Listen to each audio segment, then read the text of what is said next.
అందరికీ నమస్కారం. Please video చూస్తున్నారు గాని లైక్ చేయట్లేదు. ప్లీజ్ లైక్ చేసి నన్ను సపోర్ట్ చేసి సబ్స్క్రైబ్ చేసుకోండి. ఇక ఏ మాత్రం ఆలస్యం చేయకుండా వీడియోలోకి వెళ్ళిపోదాం. ఒకసారి దెబ్బ తింటేనే తెలుస్తుంది నీలో ఎంత ధైర్యం ఉందో, ఒకసారి తప్పు చేస్తేనే తెలుస్తుంది నీవు ఇంకా ఎంత నేర్చుకోవాలో, ఒకసారి ఓడిన తర్వాతే తెలుస్తుంది నీవు ఎలా గెలవగలవో.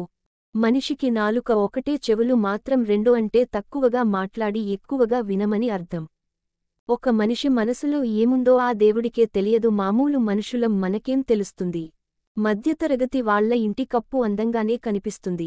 లోపల ఉన్న కోపాలు, కన్నీళ్లు, బాధలు, బాధ్యతలు ఎవరికీ కనిపించవు. మోసేవాడికి మాత్రమే తెలుస్తుంది.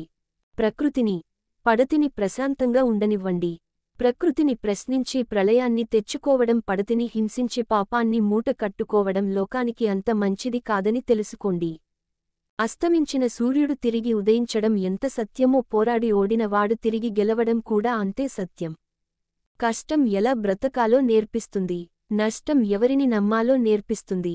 10 మంది దగ్గర మంచిగా గుర్తింపు వస్తే ఆ సంతోషం ఎంతకాలం ఉంటుందో తెలియదు. కాని ఒక్కరి దగ్గర చెడుగా మార్క్ వేసుకుంటే జీవితమంతా ఆ బాధ వెంటాడుతూనే ఉంటుంది. ఇంట్లో నుంచి బయటికి వెళ్లేటప్పుడు మెదడును తీసుకెళ్లండి, ఎందుకంటే లోకం మీకు అడుగడుగునా పరీక్ష పెట్టాలని చూస్తుంది. బయటినుంచి ఇంట్లోకి వెళ్లేటప్పుడు హృదయాన్ని తీసుకువెళ్ళండి, ఎందుకంటే మీ కుటుంబం మీకు ప్రేమను పంచాలని ఎదురు చూస్తూ ఉంటుంది.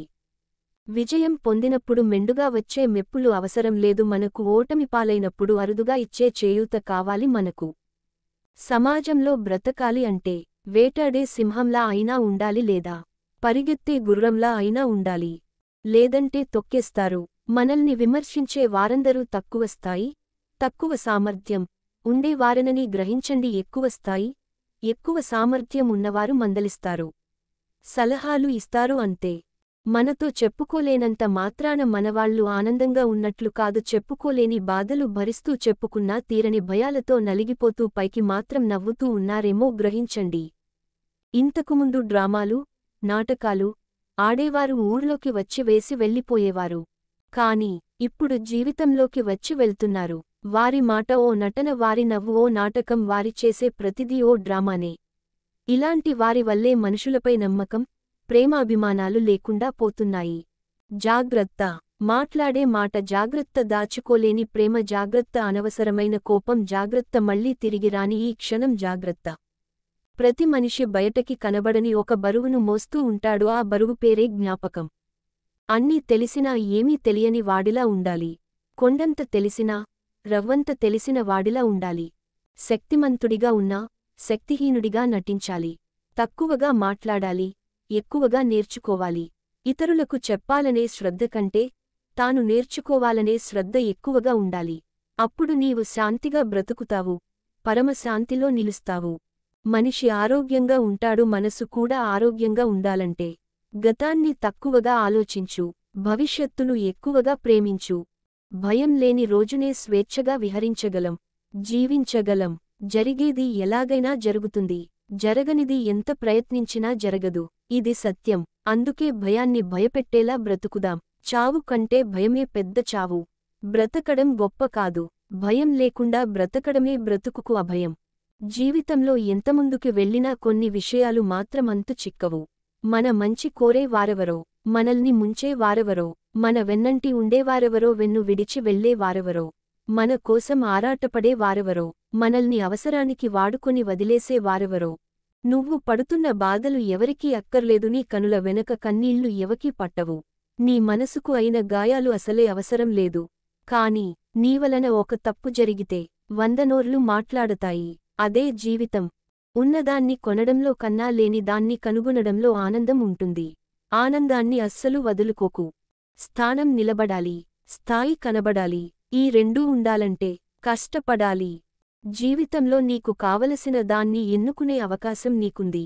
కాని నీవు ఎన్నుకున్న దానివలన వచ్చే పర్యవసానాలను తప్పించుకునే అవకాశం నీకు లేదు. నీకున్న దానిని నువ్వు బాగుంది అని ఒప్పుకోనంతవరకు నువ్వు ఆనందకరమైన జీవితాన్ని గడపలేవు. ఒక ప్రణాళిక అంటూ లేకుండా పనిచేస్తే లక్ష్యం సిద్ధించదు. నీ దగ్గర ఎన్ని ప్రణాళికలు ఉన్నా నువ్వు వాటిని అమలు చేయలేకపోతే ఆ ప్రణాళికలు ఎందుకు పనికిరావు. తమ జీవితంలో చీకటిని ఎక్కువగా చూసినవారు ఇతరులకు ఎక్కువ వెలుగునివ్వాలని చూస్తారు. ఆస్తి ఉన్నవారు ధనం పంచగలరు, గుణం ఉన్నవారు హృదయం పంచగలరు. పంచిన ధనం ఆ రోజుకు ఖర్చయిపోతుంది, కాని పంచిన హృదయం జీవితాంతం మిగిలిపోతుంది. ఎవరు ఏం చెప్పినా విను. 56 నీ అంతరాత్మ ఏం చెబుతుందో అది మాత్రమే చేయి, ఎందుకంటే మనస్సాక్షిని మించిన గురువు ఎవరూ లేరు. నువ్వు ప్రయాణించే జీవన మార్గం మరొకరు అనుసరించేదిగా ఉండాలి. వినేటప్పుడు వినయంతో వినాలి, మాట్లాడేటప్పుడు మర్యాదతో మాట్లాడాలి, అడిగేటప్పుడు ఆప్యాయతతో అడగాలి, సమాధానం చెప్పేటప్పుడు సంస్కారంతో చెప్పాలి. మాటలైనా నీళ్లైనా పారబోయడం చాలా తేలిక, కాని తిరిగి తీసుకురావడమే అసాధ్యం. అందుకే మాటలు విషయంలో ఆచితూచి మాట్లాడండి. ప్రేమ అయినా స్నేహమైనా స్వచ్ఛత, నమ్మకం, నిజాయితీ కలిగి ఉంటే అవి ఎప్పటికీ మరువలేని విలువైన బంధాలే. ఒకరికి మేలు చేసి ఎప్పుడూ జ్ఞాపకం పెట్టుకోవద్దు, కానీ ఒకరు మనకు మేలు చేస్తే మాత్రం ఎప్పటికీ మర్చిపోవద్దు.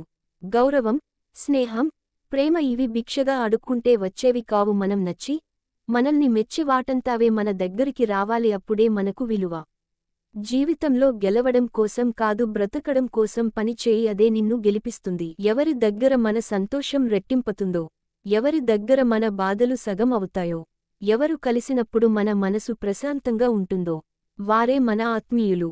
ప్రేమ ఉన్నచోట అహం ఉండకూడదు, స్నేహం ఉన్నచోట విలువలు అడ్డు రాకూడదు, బంధం ఉన్నచోట ధనం భేదం ఉండకూడదు, బాధ్యత ఉన్నచోట బరువు అనిపించకూడదు. గౌరవం అనేది మన వ్యక్తిత్వానికి అతి ముఖ్యమైన పెట్టుబడి లాంటిది. మీరు ఇతరులకు ఎంత ఎక్కువ ఇస్తే అంత ఎక్కువ రాబడి పొందగలుగుతారు. నమ్మకం లేని స్నేహం, విలువ ఇవ్వని బంధం, అర్థం చేసుకోలేని ప్రేమ ఉన్న ఒకటే, లేకున్నా ఒకటే. అలిసే వరకు ఆడితే అది ఆట, గెలిచే వరకు చేస్తే అది యుద్ధం, చచ్చే వరకు బ్రతికితే అది జీవితం, చచ్చినాక కూడా బ్రతికుంటే అది నీ మంచితనం. బంధం బలపడాలంటే అడిగే అవకాశం, చెప్పే చనువు రెండూ ఉండాలి. కన్ను చెదిరితే గురి మాత్రమే తప్పుతుంది, మనసు చెదిరితే జీవితమే దారి తప్పుతుంది. జీవితం అనే ప్రవాహంలో మనల్ని ఒడ్డుకు చేర్చే పడవ పేరే ఆత్మవిశ్వాసం. అందులో అతి విశ్వాసం అనే చిల్లు పడకుండా చూసుకోవడమే మన బాధ్యత, లేకపోతే మునిగిపోతాం. అభిమానం అప్పు లాంటిది, దానిని ఎప్పుడూ చెల్లిస్తూనే ఉండాలి.